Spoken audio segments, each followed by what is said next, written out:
आज कुठल्या ना कुठल्या तरी क्षेत्रामध्ये आपला जो मराठी माणूस आहे तो कमी पडत चाललाय. हा कमी का पडत चाललाय याच्या मागची जी कारणं आहेत ती आज आपण बघणार आहोत. आजच्या व्हिडिओमध्ये मी काही सत्य परिस्थितीवरती बोलणार आहे आणि हा व्हिडिओ जर तुम्ही नीट ऐकला तर तुमचा जो माइंडसेट आहे तो नक्कीच बदलणार आहे.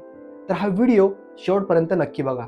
तर हा व्हिडिओ सुरू करण्यापूर्वी नमस्कार मित्रांनो, माझं नाव अभिषेक शेलार आणि तुम्हा सर्वांचं या नवीन व्हिडिओमध्ये मी स्वागत करतो. जर तुम्ही या चॅनलवरती नवीन असाल तर या चॅनलला सबस्क्राईब करा आणि सोबतच बेल आयकॉनला प्रेस करा. तर चला आजच्या व्हिडिओला सुरुवात करूया. मुद्दा नंबर 1, एक्सक्यूजेस माइंडसेट.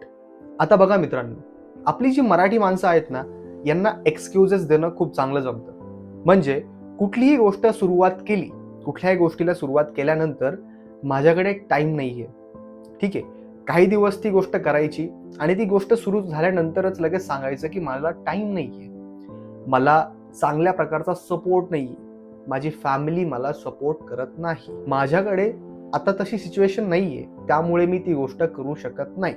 आणि कुठे ना कुठेतरी हीच गोष्ट आपल्याला मागे ठेवते, कारण आपला जो माइंडसेट आहे हा एक्सक्यूजेस माइंडसेट. हे तुम्हालाही माहिती आहे, जे लोक जिंकतात ना ते कधीच कारण देत नाही, बट कारण देणं आपल्याला हे चांगलं जमतं. त्यानंतर मुद्दा नंबर 2. आता असं बोलायला नको, बट कधी कधी ना आपली जी मेंटॅलिटी आहे ती चीप होऊन जाते. चीप मेंटॅलिटी म्हणजेच की आपल्याला ना चांगल्या गोष्टीमध्ये इन्व्हेस्ट करायचं नसतं. आता मी तुम्हाला एक एक्झाम्पल देतो. आता इथे मी काही जातीवाद वगैरे करणार नाहीये किंवा जातींवरती मी काही जास्त बोलणार नाहीये की ही जात चांगली आहे, ही जात अशी आहे. तुम्ही बघितलं असेल मारवाडी जे लोक असतात, तर ते लोकांचं कसं असतं की बाबांनो, त्यांची जी मुलं असतात त्या मुलांना ते सांगतात की तुम्हाला जेवढं शिक्षण घ्यायचं तुम्ही तेवढं शिक्षण घ्या. तुम्हाला MBA करायचंय, तुम्हाला मास्टर्स करायचंय, तुम्हाला आउट ऑफ कंट्री जायचंय तर तुम्ही जा, ते शिक्षण तुम्ही घ्या. पण शिक्षण घेतल्यानंतर तुम्हाला आपला बिझनेस सांभाळायचा आहे. आता एक वेळेला जर आपण विचार केला तर आपण काय म्हणतो की कायच करायचंय, आपल्याला आपला जो काही बिझनेस आहे तोच सांभाळायचा आहे, तर मग एवढं शिक्षण घेऊन काय फायदा, या शिक्षणाचा काय फायदा. पण तसं नाही मित्रांनो, कारण तेच जे शिक्षण असतं ते शिक्षण यांचा बिझनेस ग्रो करायला मदत करतं. म्हणजेच मला सांगायचं असं आहे की आपला जो मराठी माणूस आहे ना तो चांगल्या गोष्टीमध्ये कधी इन्व्हेस्ट करत नाही. जर तुम्हाला एखादं स्किल शिकायचंय तर स्वतःवरती तुम्हाला इन्व्हेस्ट करावंच लागेल ना. जर तुम्ही स्वतःवरती इन्व्हेस्ट कराल तर नक्कीच तुम्ही ग्रो कराल. बट आपण अशा गोष्टींवरती इन्व्हेस्ट करत नाही, कारण आपण पुढचा विचार करत असतो की नाही, आपल्याला ऍट दी एंड बिझनेस सांभाळायचा आहे, मग मी का एवढं हायर एज्युकेशन करू, मी का एवढं उच्च शिक्षण करू. तर तिथेच कुठे ना कुठेतरी आपण चुकतो. जिथे इन्व्हेस्ट नाही तिथे ग्रोथ नाही. पुढचा मुद्दा, डिपेंडन्सी माइंडसेट. आता तुम्ही बघत असाल की आज IT सेक्टर्स किंवा कुठल्याही सेक्टरमध्ये आज जॉबचे खूप जास्त प्रॉब्लेम्स चालू आहेत. तुम्हालाही माहिती आहे की मुलांना तासन तास रांगेत उभा राहावं लागतं. एखाद्या ठिकाणी समजा वॉक इन ड्राईव्ह चालू आहे, एखाद्या ठिकाणी इंटरव्ह्यू चालू आहे, एखाद्या ठिकाणी एखादी कंपनी मास हायरिंग करत आहे, तर तिथे मुलं तासन तास लाईनमध्ये दिवसेंदिवस उभे राहतात. आणि एवढं करून सुद्धा पण जर तो इंटरव्ह्यू क्लिअर नाही झाला तर जॉब मिळत नाही. म्हणजे आपल्याला लाईनमध्ये ताटखळत उभं राहावं लागतं, तरी सुद्धा आज आपल्याला जॉब मिळत नाही. आज तुम्ही बघायला गेलं तर कॉम्पिटिशन ही खूप हाय लेवलला गेलेली आहे. आणि आपण काय करतो, आपली जी मराठी लोक असतात किंवा आपली मराठी माणसं असतात ही डिपेंड राहतात इतरांवरती. म्हणजे की मला जॉब मिळवायचा आहे तर मी जॉब मिळवणार, मी बॉसवरती डिपेंड आहे, मी एका नोकरीवरती डिपेंड आहे, बरोबर. आता हे तुम्हालाही माहिती, आजच्या जगात ह्या ज्या प्रायव्हेट नोकऱ्या आहेत यांचं काहीच खरं नाहीये. जसं की आता मध्यंतरीच्या काळामध्ये जसं कोविड आलं होतं, तर कोविडमध्ये अशा खूप साऱ्या ज्या प्रायव्हेट खाजगी कंपन्या होत्या त्या कंपन्या बंद पडल्या. आता कंपन्यांनाच पैसे मिळत नव्हते तर ते त्यांच्या एम्प्लॉईजला काय पैसे देणार. तर कुठल्याच गोष्टीची मित्रांनो गॅरंटी नाहीये आणि आपण काय करतो, या गोष्टींवरती डिपेंड राहतो. तर ही एक आपली डिपेंडन्सी मेंटॅलिटी आहे की आपल्याला आपलं स्वतःचं काय करायचं नसतं, आपल्याला लोकांवरती डिपेंड राहायचं असतं. आता तुम्ही बघत असाल की ह्या ज्या मोठ्या मोठ्या कंपनीज आहेत, या कंपनीज परप्रांतीयांनी आपल्या महाराष्ट्रामध्ये येऊन उभ्या केलेल्या आहेत, निर्माण केलेल्या आहेत. आणि त्या कंपनीजमध्ये आज आपल्याच महाराष्ट्रातील मराठी माणसांना त्या ठिकाणी जावं लागतंय, त्या नोकरीची भीक मागावी लागते. नक्कीच ऐकताना थोडं तुम्हाला कडू वाटत असेल, पण हे खरं आहे. आपल्या महाराष्ट्राच्या आतमध्ये बाहेरील परप्रांतीय येऊन इथे कंपनीज टाकत आहेत, इथले ते CEO बनत आहेत. आणि ते आज आपल्या मराठी माणसांना हायर करत आहेत. आणि चुकतं कुठे, की आपण त्या ठिकाणी नोकरी करून अभिमानाने सांगतो की मी या नोकरीमध्ये काम करत आहे. पण आपल्याला स्वतःचं काय करायचं नसतं मित्रांनो, आपल्याला दुसऱ्यावरतीच अवलंबून राहायचं असतं. त्यानंतर पुढचा मुद्दा, टेकिंग नो ॲक्शन. आता मी तुम्हाला एक गोष्ट सांगणार आहे. तर ही गोष्ट आहे 2 मित्रांची. तर या गोष्टीमधले 2 जे कॅरेक्टर आहेत ते तुम्ही कधी ना कधी तुमच्या लाईफमध्ये नक्कीच बनलेले आहात. तर या गोष्टीमध्ये हे 2 मित्र एका हॉटेलमध्ये बसलेले असतात आणि हॉटेलमध्ये बसल्यानंतर साईडने एक अशी कार येते. एक सुपर लक्झरी कार येते आणि ती कार बघूनच त्यातला एक मित्र दुसऱ्या मित्राला बोलतो, की काय भारी कार आहे. आपण पण एकेकाळी अशी कार घेऊन टाकू. ठीक आहे. त्यानंतर दुसरा जो मित्र आहे तो त्याला म्हणतो, की हां, नक्कीच आपण ही कार घेऊन टाकू. त्यासाठी आपण एक काम करूयात. आपण आता सध्या जी नोकरी करत आहोत ना, तर आपण एक मोठा बिझनेस टाकून देऊ आणि तो बिझनेस टाकल्यानंतर मोठा व्यवसाय सुरू केल्यानंतर आपण ती कार नक्कीच घेऊ. असे बरेच डिस्कशन तुम्ही सुद्धा मित्रांनो केलेले असाल तुमच्या लाईफमध्ये, तुमच्या जीवनामध्ये. आपण ज्या गोष्टी असतात ना, त्या खूप मोठ्या-मोठ्या करत असतो. खूप मोठ्या-मोठ्या गोष्टी करत असतो. पण जो व्यक्ती ती कार घेऊन आलेला आहे, तो व्यक्ती आणि आपल्यामध्ये फरक काय आहे, तो मी तुम्हाला सांगतो. आपण ना मित्रांनो, ॲक्शन घ्यायला खूप जास्त घाबरतात. आपण प्लॅन्स तर खूप मोठे-मोठे करतो. पण ज्यावेळी गोष्ट येते ना ॲक्शन घेण्याची, त्या गोष्टीवरती काम करण्याची, तिथे ना आपण कुठे ना कुठेतरी कमी पडतो. कमी पडतो म्हणजे आपण ती गोष्ट कधी करतच नाही. आणि एक गोष्ट लक्षात ठेवा, की जिथे ॲक्शन आहे ना, तिथेच तुमचे रिझल्ट्स दिसतात. आपल्या माणसाला फक्त मोठ्या गोष्टी करण्यातच इंटरेस्ट असतो, बट ती मोठी गोष्ट स्वतः सुरू करण्यात इंटरेस्ट नसतो. इन शॉर्ट, ती गोष्ट तो करूच शकत नाही, कारण तो कधी ॲक्शनच घेत नाही. तर इथे आपण कमी पडतो. तर पुढचा मुद्दा हा थोडा कडू वाटेल. Jealousy but no action. आपल्या लोकांमध्ये ना मित्रांनो एक जळवृत्ती असते. आपल्यामध्ये एक जेलसी असते. म्हणजे आपल्यापैकी जर एखाद्याने बिझनेस जर सुरू केला, काहीतरी तो त्याच्या लाईफमध्ये जर काहीतरी नवीन करत असेल, तो काहीतरी सुरुवात करत असेल, तर आपले लोक ना फक्त कंपेअर करत असतात. त्या व्यक्तीसोबत फक्त जेलस होत असतात, की बाबा हा जो व्यक्ती आहे, हा पुढे टिकेल का? हे व्यवसाय तर सुरुवात केलेली आहे व्यवसायाला, पण ह्याचा व्यवसाय पुढे जाऊन चालेल का? मला माहिती याचा व्यवसाय चालणार नाही. अशा प्रकारचे जे कॉमेंट्स आहेत ते आपण मागून देत असतो त्या व्यक्तीला. पण एक गोष्ट लक्षात ठेवा, की आपण ना हे कंपेअर स्वतःसोबत करत असतो. ॲटलिस्ट तो जो माणूस आहे, तो ॲक्शन तरी घेतोय. आपण काय करतोय? आपण तर टीका करतोय. तो ॲक्शन घेतोय, आपण टीका करतोय. आणि कधी ना कधी काय करतो, की जो व्यक्ती काहीतरी त्याच्या लाईफमध्ये करणार असेल, तर त्याला सुद्धा आपण मागे खेचतो. बरोबर ना? आपण त्याचे पाय खेचतो, की तू तिकडे जाऊ नको. कारण आपल्याला माहिती असतं, की तो जर पुढे गेला, तर मग आपण कुठेतरी मागे राहून जाऊ. बरोबर ना? त्याला जर जास्त पैसे मिळाले, तर आपण कुठेतरी गरीब राहून जाऊ. ही एक मेंटॅलिटी असते. तर आपण ना मित्रांनो, कुठे ना कुठेतरी हे जर कंपॅरिझन जर सोडून दिलं आणि आपण जर आपल्याच लोकांशी जर कॉम्पिटिशन नाही केली, त्यांच्यासोबत जर आपण कोलॅबोरेशन केलं, तर आपण नक्कीच आपले जे मराठी लोक आहेत, ते नक्कीच आपण पुढे जाऊ. तुम्ही आज बघू शकतात, की आपल्या महाराष्ट्रामध्ये अंबानी, अडानी सारखे जे मोठे-मोठे उद्योगपतीज आहेत, त्यांनी इथे मोठे-मोठे बिझनेस टाकलेले आहेत. आणि ते आज आपल्या महाराष्ट्रामध्ये मोठे-मोठे कंपन्या चालवतात आहे आणि त्या कंपन्यांमध्ये मोठ्या प्रमाणात आपलेच मराठी लोक तिथे काम करत आहेत. म्हणजे इन शॉर्ट त्यांनी एक पाईपलाईन सेट करून ठेवलेली आहेत आणि त्यांना फक्त पैसा मिळतोय. आणि आपण शानमध्ये सांगतोय, की आम्ही अंबानीच्या कंपनीमध्ये काम करतोय, आम्ही अडानीच्या कंपनीमध्ये काम करतोय. हे प्रॉब्लेम काय आहे इथे, की आपला जो मराठी माणूस आहे, तुम्हाला नाही वाटत का मित्रांनो, की आपला पण मराठी माणूस असा कुठल्यातरी मोठ्या लेवलला असायला हवा आणि तो सुद्धा असे मोठे-मोठे व्यवसाय करतोय आणि त्यांच्याच कंपनीमध्ये आपलेच मराठी बांधव वर्ग काम करत आहेत. आपले मित्र आणि मैत्रिणी त्या ठिकाणी काम करत आहेत. त्यानंतर पुढचा मुद्दा, आपण ना नेटवर्क्स बिल्ड करायला घाबरतो. आपल्याला लोकांसोबत भेटायचं नसतं, आपल्याला लोकांसोबत कोलॅबोरेशन करायचं नसतं. आपल्याला कमीपणा वाटतो समोरच्याकडनं गोष्टी शिकून घेण्यामध्ये. तुम्ही बघा मित्रांनो, की बाहेरील जे परप्रांतीय आहे, पुन्हा एकदा मी सांगतो, की परप्रांतीय आणि आपले जे काही प्रांतातील लोक आहेत, त्यांचं मला या ठिकाणी टीका करायची नाहीये. मी फक्त तुम्हाला सांगतोय, की बाहेरील लोकांकडनं आपण काय गोष्टी इथे शिकू शकतो. तर येऊ मुद्द्यावरती, हे जे परप्रांतीय आहे, हे ज्यावेळेस आपल्या महाराष्ट्रामध्ये येतात, तर हे छोटे-छोटे व्यवसाय सुरू करत असतात.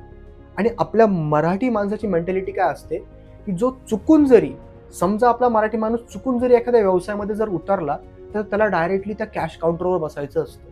म्हणजे आपल्या मराठी भाषेत त्याला गल्ल्यावर बसायचं असतं, कारण त्याच्याकडनं मजुरी होऊ शकत नाही.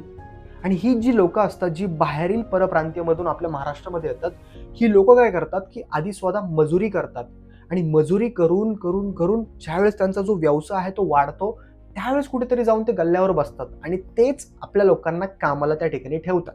तर इथेच आपला माणूस चुकतो. कारण आपल्या माणसाला सुरुवातच डायरेक्टली पैशापासून करायची असते आणि त्याला बाहेर सांगायला थोडा कमीपणा वाटतो. त्याला असं वाटतं, की मी जर बाहेर सांगितलं, की मी व्यवसाय सुरू केला आणि मी स्वतः माझ्या व्यवसायामध्ये मजुरी करत आहे, लोकं माझ्यावरती हसतील. लोकांना वाटेल, की काय हा करतोय? आणि ती लोकं जी असतात हसणारी ती म्हणजे आपलीच लोकं असतात. तर कुठे ना कुठेतरी मित्रांनो, हे सिस्टम ना आपण बदलायला हवं. तर नेटवर्क जर आपण आपल्याच लोकांसोबत जर बिल्ड केलं, आपण जर आपल्याच लोकांसोबत कोलॅबोरेशन केलं, तर सगळेजण एकत्र येऊन आपण या सिस्टमला फाडू शकतो. आपण हे सिस्टम इथे बदलू शकतो. त्यानंतर पुढचा मुद्दा, क्विक मनी. आपल्याला ना कुठल्याही क्षेत्रात उतरल्यानंतर आपल्याला लगेच पैसा हवा असतो आणि हे तुम्हालाही माहिती आहे, की कुठल्याही व्यवसायात उतरल्यानंतर आपल्याला लगेच पैसा मिळत नसतो. प्रत्येक व्यवसायामध्ये किंवा प्रत्येक गोष्टीमध्ये पेशन्स हे ठेवावे लागतात, धैर्य हे ठेवावं लागतं. जेवढं तुम्ही संयम आणि धैर्य ठेवणार, तेवढं तुम्हाला त्या ठिकाणी त्या गोष्टीचं फळ मिळणार. आपला मराठी माणूस ज्यावेळेस कुठल्याही व्यवसायामध्ये उतरतो, त्याला असं वाटतं, की येत्या 3 महिन्यात, 6 महिन्यात मला काय मिळणार? मला पैसे मिळणार. आणि 6 महिन्यात किंवा वर्षभरात जर त्याला पैसे नाही मिळाले, तर आपला माणूस त्या ठिकाणी क्विट करून टाकतो. आपला माणूस त्या ठिकाणी ती गोष्ट बंद करून टाकतो आणि लोकांना सांगतो, मी तर व्यवसाय सुरू केला होता, पण मला त्या व्यवसायामध्ये यश नाही मिळालं म्हणून मी माझं जे काय आहे ते सगळं व्यवसाय बंद करून टाकला. तर कुठल्याही गोष्टीला वेळ लागतो. जर तुम्ही वेळ दिला, तर तुम्हाला त्या ठिकाणी नक्कीच यश मिळणार. त्यानंतर पुढचा मुद्दा, आपले जे मराठी लोकं आहेत ना, ते एका अशा गोष्टीवरती काम करत नाही. आता मग जर मी तुम्हाला एखादं जर समजा एक्झाम्पल दिलं, तर त्या एका उदाहरणामध्ये मी तुम्हाला सांगू इच्छितो, की आपण काय करतो ना, की एका वेळी हे पण काम करणार, ते पण काम करणार, हे पण काम करणार. आपण एका वेळी 2 ते 3 कामं अशी करत असतो. आणि यावेळेस होतं काय, की आपण सुरुवात तर सगळ्या गोष्टींवर करतो. म्हणजे सुरू तर आपण तिन्ही गोष्टी करतो, पण संपवत काहीच नाही. मला सांगायचं असं आहे, की जी लोकं आज मोठे-मोठे उद्योगपती झालेले आहेत, मोठे-मोठे बिझनेसमॅन झालेले आहेत, त्यांनी फक्त एकाच गोष्टीवरती फोकस केला आणि त्यांनी ती गोष्ट सुरू केली आणि सुरू करण्यापेक्षा सगळ्यात महत्त्वाचं ती गोष्ट त्यांनी संपवली सुद्धा. आणि आपल्याकडनं हेच होत नाही. आपण काय करतो? आपण सुरू तर सगळंच करतो, पण संपवत काहीच नाही. मग त्यामुळे सगळं आपलं अर्धवट राहतो आणि आपण भरकटला जातो. आपल्याला काहीच कळत नाही. आपण म्हणतो, की मी सुरू तर सगळं केलं होतं, माझ्याकडनं तर काहीच होत नाहीये. कारण तुमचा जो माइंड आहे ना, तो माइंड आपला सगळ्या बाजूला पसरलेला असतो. तुमच्या माइंडचा जो फोकस आहे तो तुमच्या मेन गोलवरती नसतो. आणि ही तीच बिझनेसमॅन लोकं असतात, की ती त्यांच्या एकाच गोष्टीवरती काम करत असतात. भले मग त्यांना किती पण त्या ठिकाणी अपयश येऊ, तरी पण ते फक्त एका यशाच्या अपेक्षामागे ते पळत असतात, धावत असतात आणि एकाच फोकसने चाललेले असतात. त्याचमुळे त्यांना ते यश मिळतं आणि ते मोठे बिझनेसमॅन बनतात. आपण काय बनतो? आपण सगळ्या गोष्टींमध्ये जातो. आपण या पण गोष्टीत उतरतो, आपण त्या पण गोष्टीमध्ये उतरतो. आपण माहिती तर सगळ्या गोष्टींची ठेवतो, पण आपण त्या गोष्टी करत नाही, कारण त्या गोष्टी आपण संपवत नाही. मग आज जर बघायला गेलं ना, तर आपला मराठी माणूस हा खूप जास्त हुशार आहे. त्याला प्रत्येक व्यवसायामधली माहिती आहे. पण गोष्टी माहिती असून गरजेचं नाहीये. त्या गोष्टी केल्या पण पाहिजे. आज मी तुम्हाला सांगतो मित्रांनो, आपला माणूस आपल्याच माणसाला आज खेचत आहे. आज जर एक सत्य परिस्थिती बघायला गेली, तर मी तुम्हाला उदाहरण देतो, की समजा आता 2 पाणीपुरीच्या गाड्या आहेत. एक पाणीपुरीचा गाडा हा परप्रांतीयातील एका माणसाचा आहे आणि एक पाणीपुरीचा गाडा आपल्या मराठी माणसाचा आहे आणि तो व्यवसाय सुरू केलेला आहे. तर आपला जर एखादा मराठी व्यक्ती त्या ठिकाणी पाणीपुरी खाण्यासाठी गेला, तर तो काय विचार करतो, की हा जो राजस्थानी व्यक्ती आहे, आता इथे मी एक एक्झाम्पल घेतो. हा जो राजस्थानी व्यक्ती आहे, याची पाणीपुरी चांगली असेल. आपण त्याच्याकडे जाऊ, आपण त्याची पाणीपुरी खाऊ आणि एक साईडला आपलाच एक मराठी व्यक्ती असतो, आपलाच एक मराठी भाऊ किंवा जी बहीण असते, आपण त्यांच्या गाड्यावरती जात नाही. इन शॉर्ट मला सांगायचं असं आहे, की आपण त्यांचा बिझनेस ग्रो करत नाही. कारण आपल्याला असं वाटतं, की आपण जर त्याच्या मागे लागलो, तर मग कदाचित तो कुठे जाऊन मोठा होऊन जाईल. तो तो भविष्यात पैशावाला होऊन जाईल आपल्यापेक्षा तरी. म्हणजे आपण आपल्याच माणसाला इथे सपोर्ट करत नाही. त्यानंतर पुढचा मुद्दा, स्मॉल थिंकिंग. आपली जी विचारधारणा आहे ना, आपण ती खूप छोट्या लेव्हलला ठेवतो. म्हणजे बघा, की आपल्याला ना प्रत्येक वेळेस सेफ साईड राहायचं असतं. आपण रिस्क घ्यायला घाबरतो. आपल्याला असं वाटतं, की जर मी या विहिरीत जर उतरलो, तर मी लगेच त्या पाण्यामध्ये बुडून जाईल. आपल्याला रिस्क वाटते प्रत्येक गोष्टीची आणि तुम्हालाही माहिती आहे, कुठल्याही गोष्टीमध्ये रिस्क ही नक्कीच असते. रिस्क घेतल्याशिवाय त्या ठिकाणी तुम्हाला त्याचं फळ मिळत नाही. रिस्क घेतल्याशिवाय तुम्हाला त्या बिझनेसमध्ये ग्रोथ मिळत नाही. आणि याच गोष्टीचा फायदा बाहेरील लोक घेतात. आता हे अर्थातच आहे ना मित्रांनो. आता इथे त्यांना पण आपण काय म्हणू शकत नाही. जर तुम्ही तुमच्याच राज्यामध्ये, तुम्ही तुमच्याच भागामध्ये जर तुम्ही तुमचा व्यवसाय सुरू करत नसाल, तर तुमची जागा कोण ना कोणतरी घेणारच ना. आणि हे तुम्हालाही माहिती आहे. आजकालच्या कॉम्पिटिशनच्या जगात प्रत्येकाला काही ना काहीतरी करायचंच आहे. लोकांना नोकऱ्या मिळत नाहीये, लोकांना व्यवसाय टाकायचे आहेत, लोकांना रोजगार सुरू करायचा आहे. जर तुम्ही सुरुवात नाही करणार, तर डेफिनेटली दुसरा कोण ना कोणतरी तुमची जागा घेणारच ना. मग आपण दोष देत बसतो, की आपण तर काही करत नाहीये, बाहेरील लोक येऊन आपल्या इथे खूप सारे व्यवसाय टाकत आहे, आपल्याला संधीच मिळत नाहीये. मित्रांनो, अपॉर्च्युनिटी तुमच्या हातात असते, हातात होती. आता बरेच जण माझे मित्र आणि मैत्रिणी इथे तरुण वर्ग असतील, जसं की ज्यांचं वय वर्ष 20 ते 25 मध्ये असाल, तर त्यांना मी इथे एक ॲडवाइस देऊ इच्छितो, की मित्रांनो, तुमच्याकडे खूप चांगला वेळ आहे, तुमच्याकडे खूप चांगली संधी आहे, तुमच्याकडे खूप चांगली वेळ आहे. तुम्ही या वेळेचा पुरेपूर फायदा घ्या. कारण ना, वय वर्ष 20 ते 25च्या आत तुम्हाला जेवढी रिस्क घेता येईल तुम्ही तेवढी रिस्क घेऊ शकतात. तुम्ही एखाद्या गोष्टीमध्ये जर तुम्ही फेल झाले, तुम्हाला एखाद्या गोष्टीमध्ये जर अपयश मिळालं, तर तुम्ही ती गोष्ट परत करू शकतात. कारण तुमच्याकडे वेळ भरपूर असते. आणि एकदा का तुमच्या मागे तुमच्या फॅमिलीचं प्रेशर लागल्यानंतर, फॅमिली प्रेशर नंतर तुम्हाला काहीच गोष्टी करता येत नाही. तुम्ही करून सुद्धा स्वतःवरती एक्सपेरिमेंट्स करू शकत नाही. तुम्ही करून सुद्धा स्वतःवरती तुमचे छंद जोपासू शकत नाही. तर तुमच्याकडे जी वेळ आहे ना, ती तुमच्याकडे आत्ताच आहे. त्यामुळे तुमच्याकडे जर स्किल्स असतील ना, एस्पेशली माझ्या सगळ्या मराठी बांधवांसाठी, मित्रांनो, जर तुमच्याकडे स्किल्स असतील, तुमच्याकडे जर टॅलेंट असेल ना, तर तुम्ही मैदानात उतरा. कारण खूप सारे असे लोकं मैदानात उतरतायत आणि सांगता येत नाही. जर तुमचं नशीब जर चांगलं असेल, नशिबाचा इथे खेळच नसतो. पहिले आपल्याला ॲक्शन घ्यावी लागते, त्यानंतर आपण आपलं नशीब ठरवत असतो. आपण आपण इथे फक्त नशिबाला दोष देत असतो. तर असं काहीच नसतं. तुम्ही एकदा मैदानात उतरले ना, आणि उतरल्यानंतर तुम्ही फक्त सातत्य ठेवा. सातत्य ठेवल्यानंतर तुम्हाला नक्कीच त्या ठिकाणी त्या गोष्टीमध्ये यश मिळणार. मग ती गोष्ट नोकरी असो किंवा त्या गोष्टीमध्ये तो बिझनेस असो. मी म्हणत नाही मित्रांनो, की फक्त तुम्ही व्यवसायच करा. जर तुम्हाला नोकरीच करायची असेल, तर त्या नोकरीत तुम्ही शिका. नोकरी करून तुम्हाला एक गोष्ट समजली पाहिजे, की हा बिझनेस चालला कसा आहे. ज्या ठिकाणी आपण नोकरी करतोय, तो पण कुठल्या ना कुठल्या तरी प्रकारचा बिझनेस आहे ना.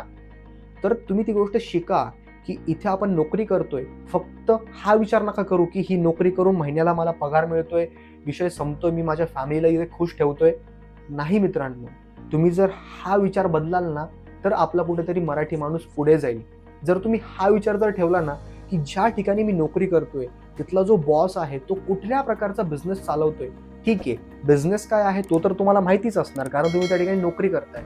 पण तो बिझनेस कसा चालतोय, त्याच्या बॅकग्राऊंडला प्रोसेस कशी रन होत आहे, त्या बॉसचं जे काम आहे ते एक्झॅक्टली कशाप्रकारे चालू आहे, ते तुम्ही शिकून घ्या. आणि शिकून ती गोष्ट तुम्ही स्वतः सुरुवात करा. मान्य आहे, सुरुवातीला तुम्हाला त्या ठिकाणी खूप सारे कष्ट करावे लागतील, तुम्हाला त्या ठिकाणी बरेच अपयश मिळतील. पण जर तुम्ही तिकडं तुम्ही तुमचं जेवढं आयुष्य त्या नोकरीमध्ये घालवणार आहात, तेवढंच जर तुम्ही तेवढा वेळ तुमच्या बिझनेसमध्ये लावला, तर तुम्ही इकडे कुठल्यातरी लेव्हलला जाल. आणि त्यावेळेस नक्कीच छान वाटेल. जी गोष्ट मी तुम्हाला सांगितली 2 मित्रांची, जर 2 मित्र बसलेले आहेत आणि आपला जर एखादा मराठी माणूस तिथून चाललेला आहे आणि आपला मराठी माणूस एका मोठ्या लक्झरी कारमध्ये फिरतोय, तर त्यावेळेस ते बघून नक्कीच छान वाटेल. पण ते छान कधी वाटेल, त्यासाठी तुम्हाला तुमची मेंटॅलिटी बदलावी लागेल मित्रांनो. तर नक्कीच या गोष्टीवरती तुम्ही काम करा. मित्रांनो, तुम्हाला जर या व्हिडिओमधील मुद्दे आवडले असेल आणि जर ते तुम्हाला पटले असतील, तर नक्कीच तुमचं जे मत आहे ते कॉमेंट सेक्शनमध्ये तुमचं मत सुचवा. आणि हा व्हिडिओ जर तुम्हाला आवडला असेल, तर नक्कीच आपल्या मराठी बांधवांपर्यंत, आपल्या मराठी भाऊ-बहिणींपर्यंत या व्हिडिओला तुम्ही जास्तीत जास्त शेअर करा. अजून एक रिक्वेस्ट आहे मित्रांनो, की या व्हिडिओला तुम्ही लाईक करा, म्हणजेच मला इथे मोटिवेशन मिळेल. तुमच्यासारखाच मी पण एक आहे, तर मलाही सपोर्ट करा, चॅनलला सबस्क्राईब करा आणि बेल आयकॉनला प्रेस करा, म्हणजे असेच नवनवीन व्हिडिओज तुम्हाला बघायला मिळतील. शेवटी मी एवढंच तुम्हाला बोलू इच्छितो, आपला मराठी माणूस हा वीक नाहीये. आपल्या मराठी माणसाचा जो माइंडसेट आहे, तो स्ट्रॉंग व्हायचा बाकी आहे. तर चला भेटूया अशाच एका व्हिडिओसोबत पुन्हा एकदा. धन्यवाद.